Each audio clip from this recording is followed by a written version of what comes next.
The Central Intelligence Agency of the United States is the world's most renowned intelligence organization.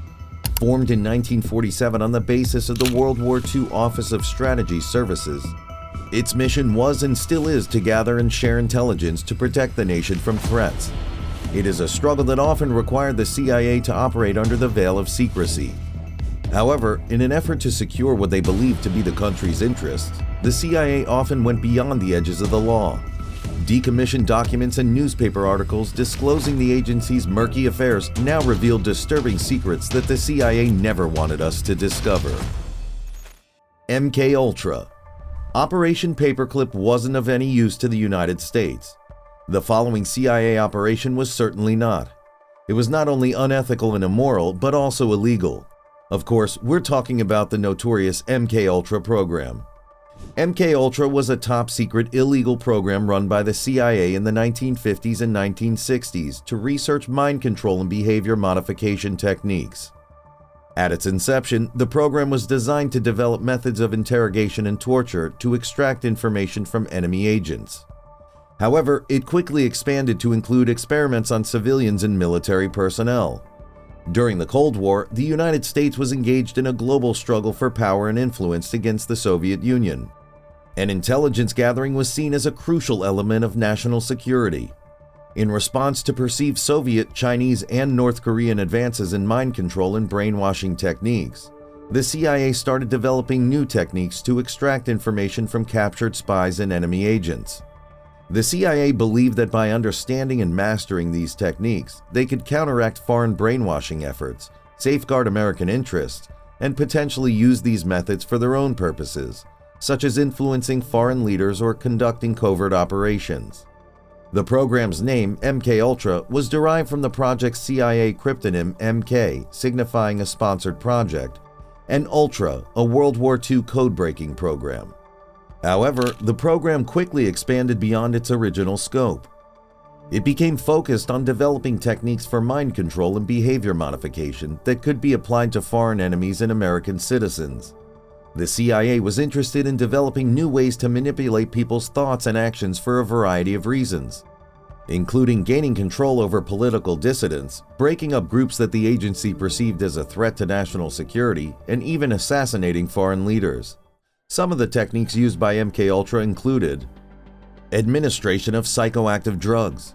The CIA experimented with a wide range of drugs, including LSD, mescaline, and PCP, in an attempt to develop substances that could be used to manipulate the thoughts and behavior of subjects. These drugs were often administered without the subject's knowledge or consent. Hypnosis. The CIA studied the use of hypnosis as a means of controlling subjects' behavior and eliciting information from them. The goal was to make subjects more suggestible and receptive to suggestions using hypnosis. Sensory deprivation. The CIA conducted experiments in which subjects were placed in sensory deprivation tanks or rooms, where they were deprived of all external stimuli. Researchers hoped this would lead to altered states of consciousness and make subjects more susceptible to suggestion. Electroconvulsive therapy, ECT. The CIA explored the use of electroconvulsive therapy to induce amnesia and erase memories in subjects. This technique involved passing an electric current through the brain, which could result in profound changes in thinking and behavior. Psychosurgery. The CIA studied the use of psychosurgery, or surgery on the brain, as a means of altering subjects' thoughts and behavior. They explored techniques like lobotomy and other forms of brain surgery to see if they could be used to make subjects more compliant or suggestible. The experiments were conducted in various settings, including universities, hospitals, prisons, and public places, very often on unwitting subjects without their consent or knowledge. The CIA ran the program for almost 2 decades before it drew the public's attention. Then, a series of news articles published in the 1970s by the New York Times and other major newspapers started to expose the MKUltra program. One of the key articles that sparked interest in the program was published in the Washington Post on December 22, 1974, by journalist Carl Bernstein. The article, "The CIA and the Media," revealed that the CIA had maintained relationships with journalists and media organizations to manipulate public opinion and shape the news. Bernstein's article helped to shine a spotlight on the ways in which the CIA had operated in secret. However, the most influential article about the program was published in the New York Times on July 11, 1975, by journalist Seymour Hersh under the title, "CIA Said to Have Used LSD on Agency Staff." Hersh cited former CIA officials who claimed that the agency had conducted experiments on its employees, as well as on unsuspecting civilians and military personnel. The article prompted widespread outrage and called for greater transparency and accountability from the intelligence community. Soon after, newspapers and magazines across the country helped expose the MKUltra program, including the famous Rolling Stone, which published an in-depth investigation of the program in 1977. In response to the public revelation of the program, a government investigation known as the Rockefeller Commission was launched in the early 1970s to investigate allegations of illegal activities by the CIA. As part of this investigation, the CIA revealed the existence of MKUltra, but downplayed its significance and claimed that most of the documents related to the program had been destroyed. However, the news media continued to investigate the program, and a number of former participants came forward with stories of the experiments they had been subjected to. The project was officially halted in 1973. However, in 1975, the Senate held a series of hearings into the activities of the CIA, which further exposed the extent of MKUltra and other illegal programs.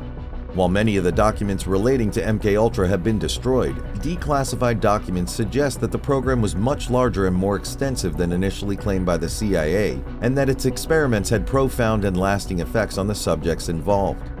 In 1994, the CIA released a heavily redacted version of the Inspector General's report on MKUltra, revealing some information about the program's experiments and their rationale. However, many documents related to the program remained classified for decades, and it is likely that some information about one of the most secretive and controversial programs in the intelligence community's history would never see the light of day. Operation Paperclip. The roots of the agency's shady operations date back to the period before the agency was even formed and the days of Operation Paperclip. Even though the CIA didn't start the operation, it had a significant role in its implementation. Truth be told, Operation Paperclip was not as illegal as it was unethical and immoral. The United States started the operation immediately after World War II, with the goal of attracting German scientists and engineers to America to work on various military and technological projects. A total of 1,500 German scientists, engineers, and technicians were recruited between 1945 and 1959, many of whom had worked on Nazi military projects. The program was initiated by the United States Army, which was interested in gaining access to the scientific knowledge and expertise of German scientists in order to gain a strategic advantage over the Soviet Union during the early years of the Cold War. After the CIA was created in 1947, it got involved in Operation Paperclip in the early 1950s. It didn't take long before it took over responsibility for the program's coordination and administration from the military. The scientists were brought to the United States under false identities. The CIA provided them with a security clearance to work on various projects for the U.S. government, including the development of rocket technology, missile defense systems, and jet propulsion. The CIA was especially interested in recruiting scientists and engineers with intelligence gathering and espionage expertise. Among those included were individuals who had worked on German intelligence gathering and cryptography projects. Some of the most notable scientists brought to the United States under Operation Paperclip included Wernher von Braun, who played a key role in the development of the V-2 rocket for the Nazi regime, and later became a key figure in the U.S. space program, and Arthur Rudolph, who was involved in the development of the V-2 rocket and later became a top NASA engineer. Despite the fact that it served the country, bringing former Nazi scientists to the United States has been viewed as a moral and ethical issue. Even more controversial was the fact that the CIA whitewashed their past actions and involvement in war crimes during World War II. At the time, the wounds of the war were still fresh. Almost 300,000 Americans died in the war against the Nazis, and the public had zero tolerance for anyone who was even slightly involved in business with them.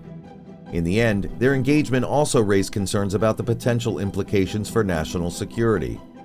While the program was initially controversial, it was ultimately seen as a success in terms of the contributions made by the scientists to the United States' technological and scientific capabilities. Supporting crack epidemics. The MKUltra program was not the only morally and legally questionable activity the CIA led in pursuit of perceived national security interests. In another equally controversial story, the CIA was accused of supporting crack epidemics in the United States. During the 1980s, the U.S. government supported the Contras, a group of Nicaraguan rebels, in their fight against the Sandinista government. The Sandinistas came to power in Nicaragua in 1979 after overthrowing a U.S.-backed dictator, Anastasio Somoza. The Sandinistas were initially seen as leftists, and the U.S. government feared they would become a Soviet ally in the Western Hemisphere. Therefore, the U.S. government started providing funding and weapons to the Contras as part of a broader strategy to contain Soviet influence in the region. It was the CIA that provided support, including weapons and training, to the Contras. The conflict in Nicaragua became yet another proxy war in the U.S.-Soviet Cold War rivalry. However, the U.S. government faced criticism over its support for the Contras, not just due to their alleged involvement in drug trafficking, but also due to concerns over human rights violations committed by the Contras. As a result, in 1984, the U.S. Congress passed the Boland Amendment, which prohibited the government from providing direct military aid to the Contras. However, as much as Congress was determined to stop the venture in Nicaragua, the CIA was reluctant to allow another communist stronghold to be established in their backyard. So, the CIA found a way to continue supporting the Contras by allegedly supporting and encouraging drug trafficking as a way to generate off-the-books money to finance their fight. The CIA and its operatives looked the other way as Nicaraguan drug lords allied to Contras smuggled large quantities of cocaine into the U.S. What's more, they even helped to facilitate the drug trade by allowing drug traffickers to operate without interference from law enforcement. The cocaine was allegedly smuggled into the United States by various means, including using CIA-owned and operated transport companies and via CIA-run airfields and other infrastructure. The CIA went as far as protecting certain drug traffickers from law enforcement agencies like the Drug Enforcement Administration by intervening in or obstructing their investigations, withholding information, discouraging the pursuit of specific targets, or pressuring the DEA to drop cases. The claims of CIA involvement in drug smuggling primarily originate from the investigative work of journalist Gary Webb. In 1996, 6 years after the Contras were disbanded and the conflict in Nicaragua ended, Webb published a series of articles titled Dark Alliance in the San Jose Mercury News. Webb alleged that the CIA, in an effort to fund the Contras, either directly or indirectly supported the smuggling of cocaine into the United States. This cocaine was then said to be distributed as crack cocaine in major American cities, particularly in African American communities. Webb's work was based on court documents, interviews, and other sources. Webb's reporting drew on extensive research and interviews with drug traffickers and government officials. The series quickly gained national attention and sparked an intense debate over the validity of the allegations. Some praised the series for uncovering what appeared to be a troubling connection between the government and drug trafficking, while others criticized it as inaccurate and sensationalized journalism. The controversy around the series ultimately led to a wave of criticism and backlash against Webb, including personal attacks on his character and work in the largest mainstream newspapers, such as Los Angeles Times, the New York Times, and the Washington Post. This backlash significantly damaged Webb's reputation, and he eventually left the San Jose Mercury News in 1997. Apart from a national debate, the Dark Alliance series led to multiple investigations, including a 1998 report by CIA Inspector General Frederick Hitz.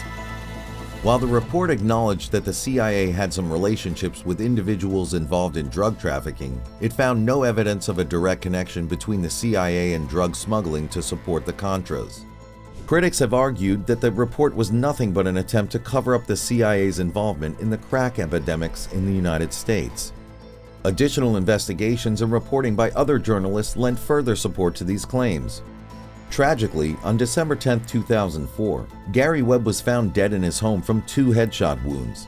His death was ruled a suicide by the coroner's office, although the circumstances of his death have led to conspiracy theories and speculation.